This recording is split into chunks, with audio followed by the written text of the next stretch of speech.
So you want help with your ADHD.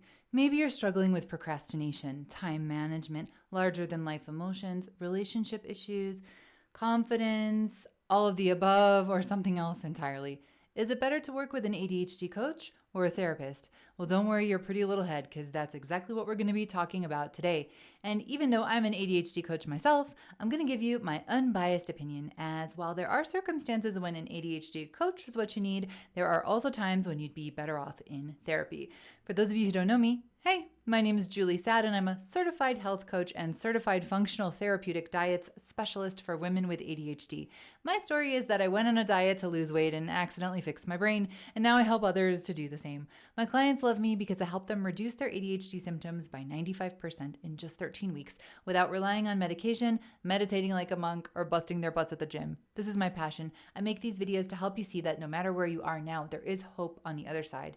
Step into the light, and I'll see you there. So let's get into it. Coach versus therapist. Which one should you choose? Well, let's look at a few different things. First of all, getting a diagnosis. If you suspect that you have ADHD but do not currently have a diagnosis and you want one, then a coach is not the person for you.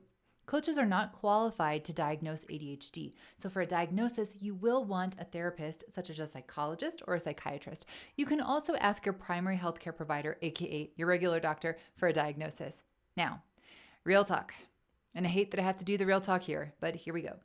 A lot of people, and especially a lot of women, fail to be diagnosed with ADHD and are often misdiagnosed with other mental health conditions.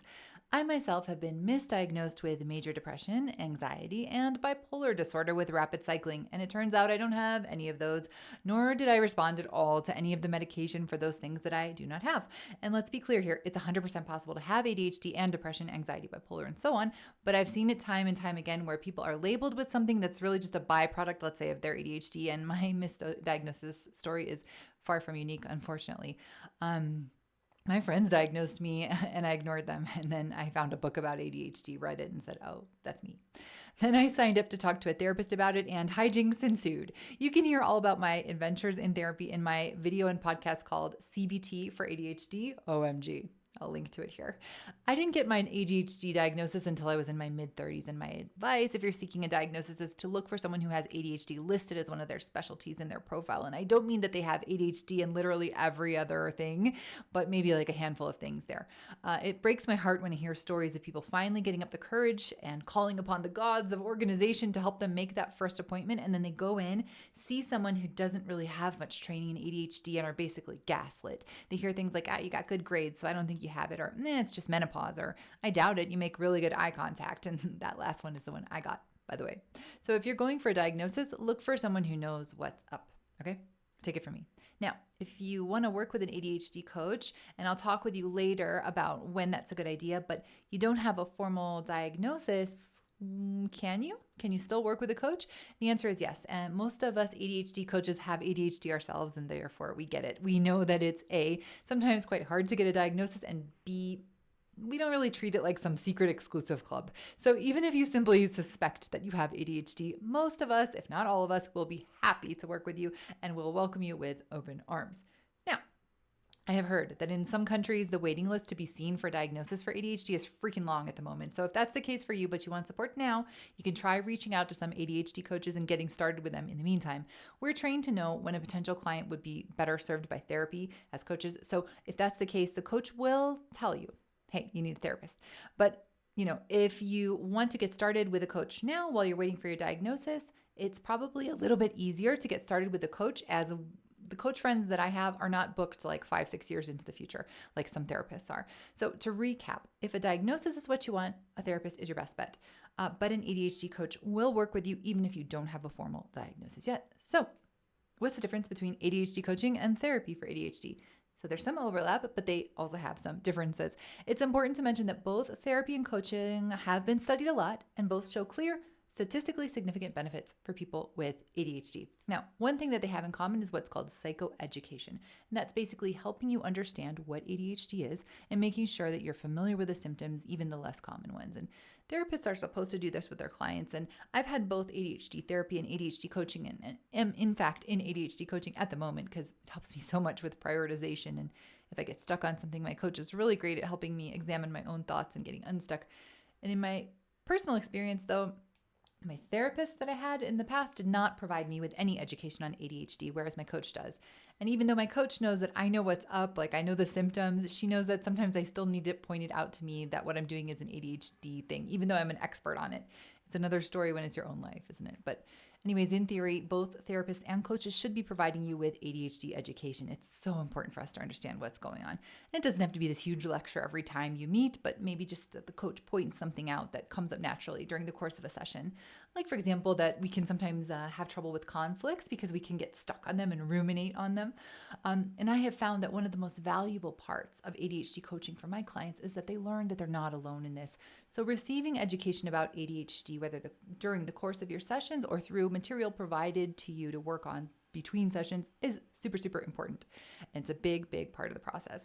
So another similarity between ADHD coaching and therapy for ADHD is that both should be designed with an ADHD brain in mind. Duh, right? Obviously. But it's important to point this out, because there are things that we need to do a bit differently sometimes. And if that's not taken into account by our practitioner, whether that be a coach or therapist, it can set us up for failure. And that lovely feeling we all know very well as ADHD peeps, shame. So, for example, in the CBT therapy that I went through, the therapist didn't know that I had ADHD, and I explained why in that other video and podcast.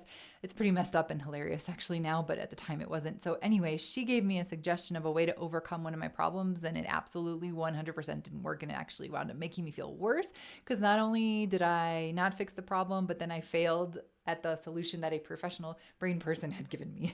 And the same problem presented to an ADHD coach will be met with very, very different tactics, and the understanding that the client will have to do a bit of experimentation to find out what's best for them. So if a coach or therapist, if they're good at what they do, they're going to come to the sessions with a level of monk-like patience, knowing that these are lifelong problems this person has, and they're not going to be solved with a 5-minute pep talk. So this unconditional, unwavering patience and wholehearted belief in the client is really, in my opinion, the magic of what coaching and therapy do. And a lot of times when my clients come to me, I'm the only person on the planet who believes in them. And eventually they start to believe in themselves, and some of the people around them start to believe in them too, and some of them don't, but who cares about them, right? So having this person that believes in you is really, really a big, big part of it. So summarizing, both coaching and therapy should have the ADHD brain in mind, and should have some kind of a, own flavor, because ADHD is its own animal, right?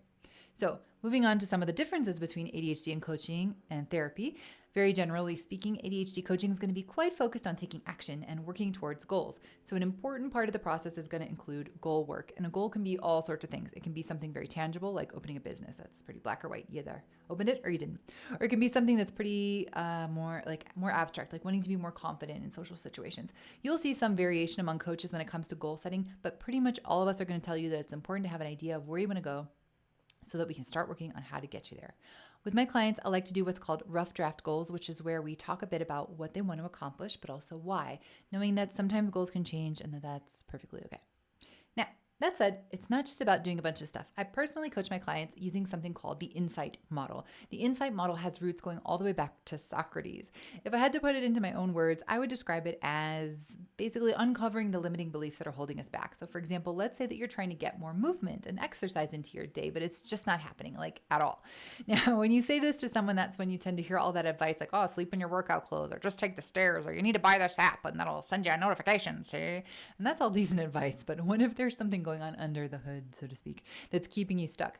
By uncovering this limiting belief, or what some other people call a thought error, your coach can help you break through those mental blocks that are holding you back. So maybe you talk to your coach, and together, through a series of questions, you uncover that you have a belief that exercise means putting on special clothes, going to the gym, and working out super hard for at least an hour. Otherwise, it's not really exercise. In other words, kind of being a bit black and white about it, right?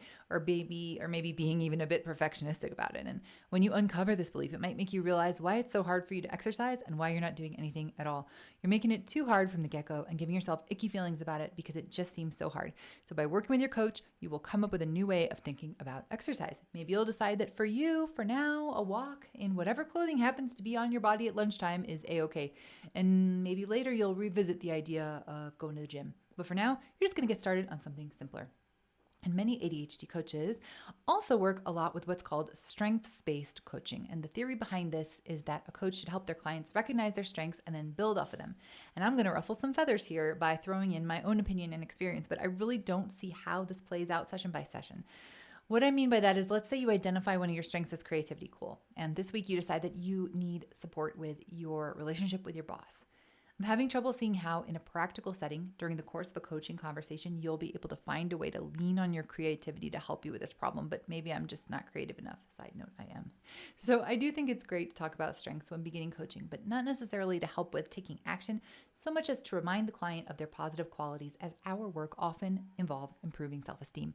And that's just me. And if you disagree with my philosophy, you go on and work with a strengths-based coach, and we'll still be friends. No problem. Now, that said, something that I do and that nearly all coaches across the board will do, although it's not something I've ever come across in therapy, is giving some attention to the wins. So while I don't spend much time focusing on a person's character strengths after the initial meeting, you'd better believe that in every session, we're going to spend at least a little time talking about what's going well. Why? Usually when I work with my one-on-one clients, it's on a weekly basis, and they know that setting for the agenda for the session is up to them. So I always bring 2 to 3 themes to each session, just in case a client doesn't have a particular issue they want to work on that week, but I also don't want to bring my clients there and have them only thinking about the negativity and the problems between the sessions. So we're always looking out for the positive. This is something you might not have heard before. Did you know that those of us with ADHD tend to have a proclivity for negativity? Yes, it's easier for us to focus on the negative and ruminate on it for a freaking long time. And so it's important to remind ourselves about what's going well. And so it's important to discuss success, examine why the success happened. And so while I don't devote so much energy to talking about a person's good character, I definitely devote energy and time to talking about a person's good actions. And what is character anyways, but a series of repeated actions. So how does this all compare to therapy? Well, in general, therapy will be a little less focused on taking action and a little more focused on dealing with feelings. In therapy, you can work more deeply on emotions, especially those stemming from trauma and other things like that. You will be looking more deeply at past patterns than you will in coaching, and you'll be working more on healing. And of course, this can help you achieve your goals. But in general, therapy tends to be a little bit less focused on your week-to-week goals and more on an overall recuperation of your mental health. And here's another important distinction between the two. In coaching, we work with individuals who are functioning. What do I mean by this? You're able to take care of yourself, even if it's not perfect. So example, oops, you woke up a bit late and you had to rush to the office without showering and you arrived half an hour late. Okay, you'll do better tomorrow.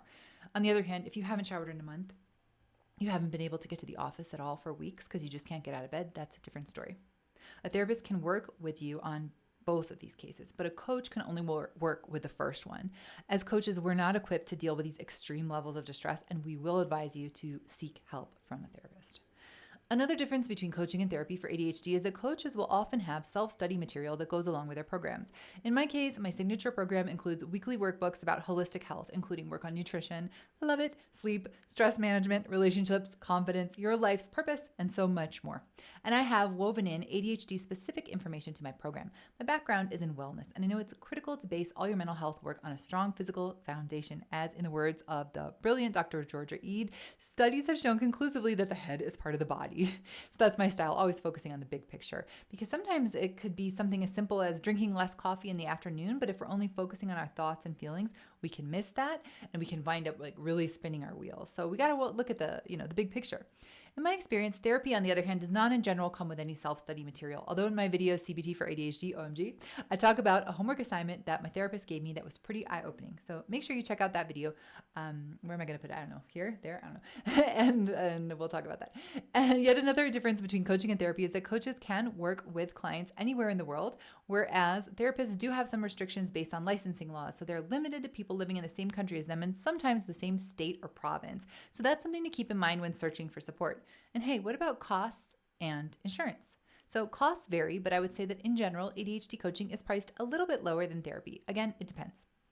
In terms of insurance, most of the time, ADHD coaching will not be covered by insurance. However, I'm starting to see ADHD health coaching being offered by some insurance companies. And if you're in the US, you can most likely use your HSA or FSA account to pay for coaching if you have one. In the UK, ADHD coaching may be covered under the Access to Work program. Apart from that, your employer may have a program to help pay for coaching as well as part of the professional development benefits. And if you are self-employed, you may be able to claim a tax deduction. Yay! Therapy, on the other hand, is more likely to be covered by health insurance plans, although you'll need to check with yours to see. Not all therapists take insurance. For those of you in the UK, therapy is covered on the NHS. However, I have seen that in some places it can take a really long time to be seen. For example, I read on the BBC that in Sussex, there's currently a 5-year wait to be seen for an ADHD assessment. Blimey, 5 years. Now, what about working with a coach and a therapist at the same time? That is totally doable, and many people do that, and I give it a thumbs up. So to summarize, my thumbs up was really awkward. Sorry. So to summarize, ADHD coaching and therapy for ADHD have some overlap, but also some things that are particular to each one. Both are tailored to the ADHD brain and include a educational component. Coaching is more about taking action and covering your strategies. Therapy will be geared a little bit towards emotional healing more, but also include strategies. For coaching, you need to be able to take care of yourself on a basic level, where for therapy, not necessarily. You're more likely to receive supplementary self-study materials when working with a coach as opposed to a therapist. Coaches cannot diagnose you, and it can sometimes be harder to get an appointment with a therapist than a coach without a long wait time. Insurance may cover coaching, however, is more likely to cover therapy. Last but not least, if you want both a coach and a therapist, that is doable. All right, I hope this information has been helpful for you. If you're curious about my experience with therapy, my personal experience, which also includes information about whether or not CBT is helpful for ADHD, check out this other video. Where am I going to put it? Over there. And podcast. If you haven't subscribed already, hey, do it, or you may never see me again, and that would be super sad. Thanks so much for being here. As always, I'm rooting for you. Have a happy and healthy day.